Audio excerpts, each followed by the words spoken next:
Avengers Infinity War was very obviously based on the Infinity Gauntlet Infinity War comics that took the good concept of getting every inch of the universe that the comic book set in to potentially be linked with other ones in a specific series that would explore every inch, and then they would all team up to fight a big threat. And yeah, that's a really awesome concept, and Avengers Infinity War is just one of its concept adaptations. So there's one other one that happened to come in not too recently, but I thought it was worth checking out.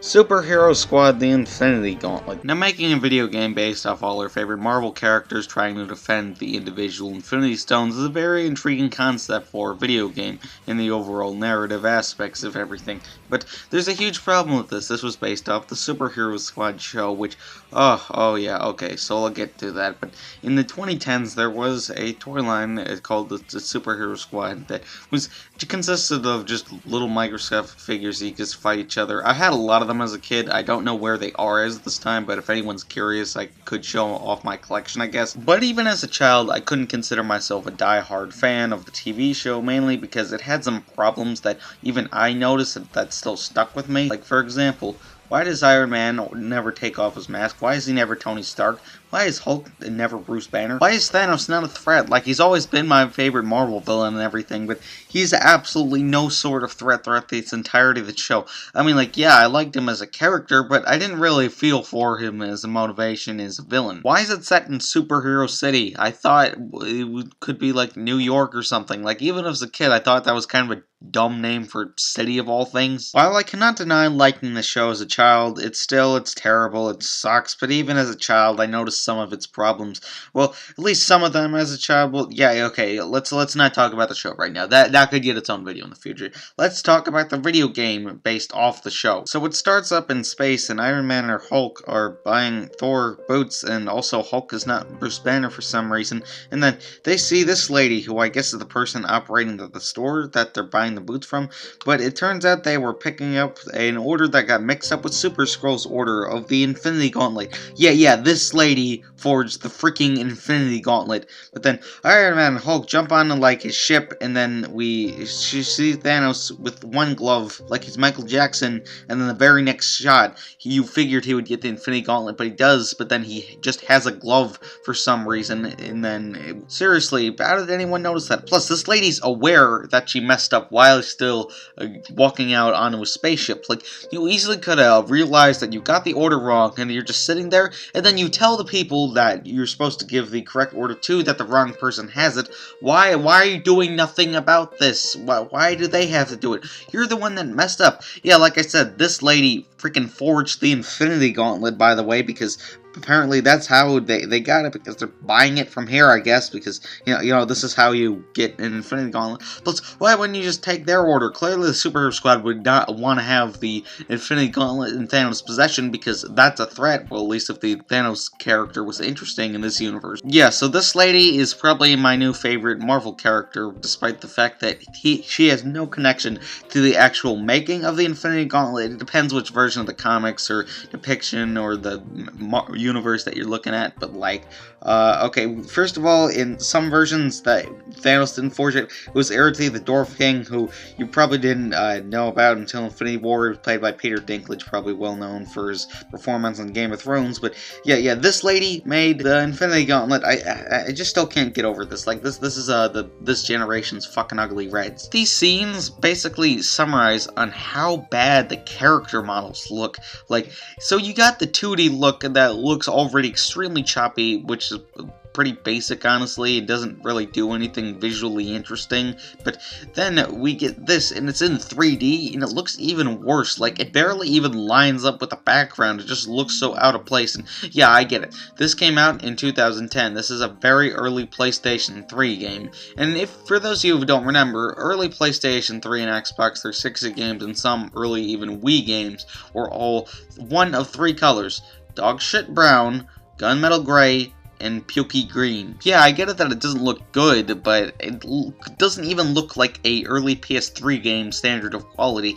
I mean, like, yeah, like I already mentioned, the color palette was very damp, and it didn't look very intriguing in most aspects, but what I have to say was, oh my god, yeah, this looks like an early 2000s PC game, so like 2001, but it got a little bit of polish so it could come out on the PlayStation 3. So anyway, we get in Thanos' ship, and then there's pieces of the Power Stone in there. Why are there pieces of a Power Stone in Thanos' ship? I mean, like, they're just lying there. Why wouldn't he get them? Plus, how could a Infinity Stone be that broken now? I know it's possible to break an Infinity Stone. It's been done multiple times throughout the entirety of the years in the comics, but you need to establish your own rules. Is that possible? Can you do that? Do they come like that? Do you need to build them up to gain one? Like, it doesn't even make sense. But anyway, we just go through the ship, and then we see a Skrull-like Scruffy, and then we have a really clunky fight with Super Skrull, and then I guess we just gotta blast through space, but Tony Stark has his Iron Man suit, so Hulk just has like this rocket and looks really out of place. Like, isn't that funny? Like, it doesn't help that the segment just doesn't do anything, and the control is just flimsy and broken in the segment. But anyway, I guess we just get to a black hole, and then we're back in the helicarrier, which is in space for some reason, and then we learn about all the Infinity Stones, which I'm very thankful that they actually made some form of establishment to tell every audience what it does, because, I mean, like, the MCU didn't need to do that, because we slowly got introduced to all the stones except the Soul Stone throughout the entirety of the film's releases. Oh yeah, also when Iron Man and Hulk just show up, we interrupt Thor, who's taking a bath with clothes on for some reason, but oh no, it turns out that Dr. Doom is spying on the Avengers, I mean the superhero squad, which Nebula is spying on, and then it turns out Loki is spying on everybody, and then it turns out that Silver Surfer is spying on Loki. Whoa, oh no. Rhythm Stone? Okay, I'm pretty sure that's not required in balancing the universe, but I guess that's a thing now. Okay, so level 2, there's a zipper on the wall, and then I guess it's supposed to represent that you need a special ability to unlock it,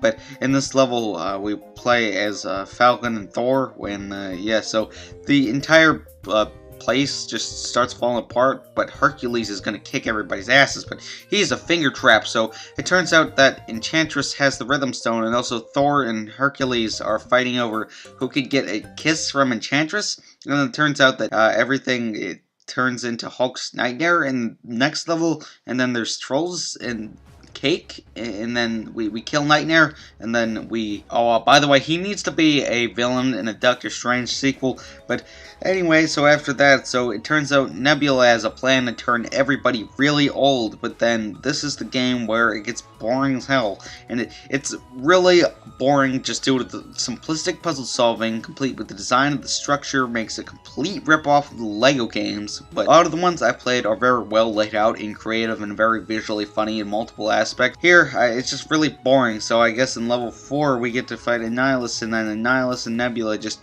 get temporarily paralyzed or something at the end of the level, and then Nova and Invisible Woman just walk away. Like, you easily could have, like, taken them to, like, space jail or held them hostage at the helicarrier or something. Like, why do you just leave them there? They're very obviously capturable. Okay, level 5, the Grandmaster has a game show, then I guess it's being broadcasted on TV or something, because there's only one really shitty puzzle is solving, and then that's really only the whole stage, but then we get to this, like, maze part, and he said nobody has ever made it out alive. Like, you can't just have a game show where multiple people have died because they couldn't find something in some maze that, like, yeah, you know, you should probably, know the answer to this. I mean, clearly there people filming it, because this isn't like a battle arena or something, because stage 2 already had the entire battle arena concept, and I mean, Grandmaster's always been cool. I mean, not this version, but like, why is this set in like a game show? Like, why are people dying?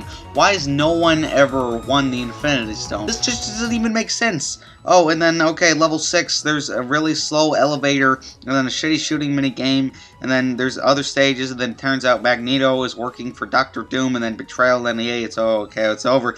Level 7, we get to use Spider-Man, who wasn't in the show, but in a lot of toys, who probably couldn't get the license or something, and then we get to play also as Reptile. Yeah, who the fuck is Reptile? He's an obscure character that was created in the Initiative Avengers 2010 comic books, so I guess no one else wanted the license for him, so I guess that was an easy license that they could get instead of someone else that they couldn't get, so they could just use his replacement. But basically, this stage is literally just Donkey Kong for half of it, and then the other half is just clunky fighting, and then we kill Abomination, yay. Okay, so level 8, I guess Wolverine got out of the Taskmaster position, and then Black Widow is just there for some reason, and then there's Silver Surfer. Oh yeah, Black Widow is like Russian. Our planetary shield is down. Okay, so anyway, eventually we get to Galactus. Yes, freaking Galactus, who I'm not gonna be too surprised if he shows up in Avengers 4, but yes, Galactus shows up, and he could easily destroy anybody that shows up. Then Black Widow and Wolverine get like taco and ice cream trucks, and then they turn them into cannons or something, and then they shoot tacos and ice cream at him.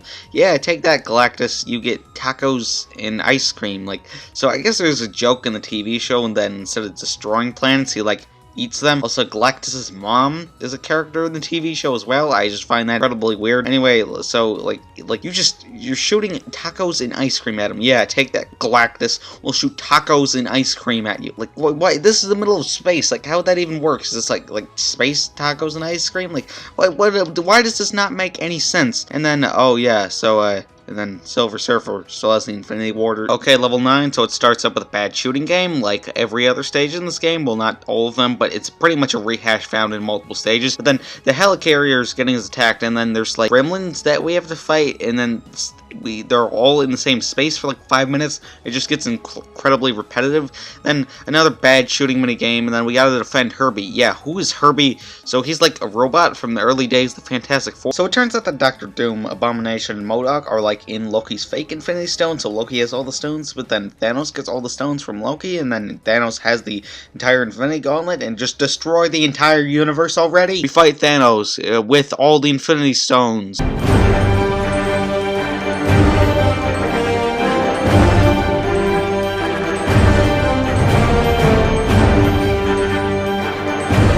Oh yeah, and then they just easily defeat Thanos with all the Infinity Stones, and they just take the gauntlet off him. Okay, so level 11, we beat up Gremlins, and then there's some transition between heroes, and then we fight Dark Surfer, who's featured in mostly this game and the TV show pretty much, and not really any other instances in the history of Marvel. But anyway, so he is the Infinity Sword and the Infinity Gauntlet, but after we defeat him, he just gives up like, oh, I learned my lesson, and then so there's a cliffhanger at the end, because he just throws it into an Infinity Portal, except he catches it in time, so he has them. It's like, was there supposed to be a sequel to this game? Was there supposed to be DLC? Like, well, yeah, they're clearly establishing something, I guess, if they wanted to make another Superhero Squad Infinity Gauntlet game. But speaking of Superhero Squad games, this wasn't the only one. So I'm just gonna do a quick little segment to some other Superhero Squad games that I didn't play. So there's just Superhero Squad, not what we were playing. I just played Superhero Squad the Infinity Gauntlet. No, just Superhero Squad. Judging by this IGN review, that looks pretty bad. And then there's also a Wii U game, which was, wait, this was also on the PS3 and Xbox 360, so it's a U-Draw game. Now, these are pretty forgotten, honestly. Like, I didn't even remember these until I was looking at this. Like, does anyone remember these? Like, it made sense on the Wii U, because I remember the U-Draw games, some of the first ones to come out on the Wii U that I saw when the Wii U came out. I didn't get a Wii U right as it came out, but like, I remember seeing these because it was a marketable thing, because the Wii U had touchscreen. But it's a U-Draw game, and then so basically just by judging by this video, it just looks like you draw what you want the heroes to do, except it's like with like an analog stick and not like a mouse or touchscreen or something. Like it's not like Mario Paint type control. Like you use like the attacks commanded by control. Like, those consoles don't even have a touchscreen. Yeah, if it came out in PS4, that'd be different, because the PlayStation 4 has a touchscreen. This thing, whatever this is, this looks like a piece of crap. Like, I need to buy one of these just so I can see how bad it is. Like look at this. Like, look me in the eyes and tell me that this looks like an intriguing accessory for your Wii, Xbox, or Wii U, or PlayStation 3, like... But anyway, there's also the Marvel Superhero Squad Online, which I really wanted to play as a kid. I just didn't have anything to specifically access the game, and it looks like the server is still up. Well, this was a really bad trip down memory lane. I'm Dr. X Henry, I don't feel so good.